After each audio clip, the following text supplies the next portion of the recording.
আমাৰ জীৱনৰ ইটো সিটো চেনেলটো শ্বৰ্ট ফিল্ম দিয়া চেনেল নহয় তাত আমি কমেডি ভিডিঅ'বিলাক দি থাকোঁ হ'লেও আমি প্ৰয়াস কৰিছোঁ দুখনকৈ শ্বৰ্ট ফিল্ম ইতিমধ্যে ৰিলিজ কৰিছোঁ আশা কৰিছোঁ 1 মিলিয়ন যেন হয় গৈ নাজানো আৰু কি হয় আগৰখনৰ খৰচ পাতি তেনেকৈ ওলোৱা নাই এইখনেও যে দিব সেই বুলি ভাবিও কৰা নাই মনৰ হেঁপাহতে সকলোৰে হেঁপাহ আশাতে আমি কৰিছোঁ ইচ্ছাতে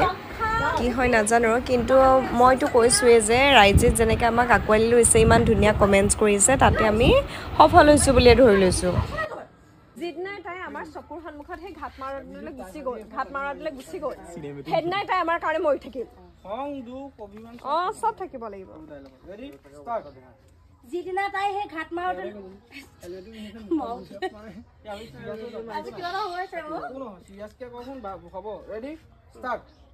যিদিনা তাই সেই ঘাট মাৰোৱাটোলৈ আমাৰ চকুৰ আগৰ পৰা পলাই গ'ল সেইদিনাই তাই আমাৰ কাৰণে মৰি থাকিল আজি আমাৰ দ্বিতীয়টো দিন আৰু আজি দ্বিতীয়টো দিনত মেকআপ কৰিছে পঞ্চিয়ে যোৱাবাৰ গোটেইখনতে কৰিছিলা মানে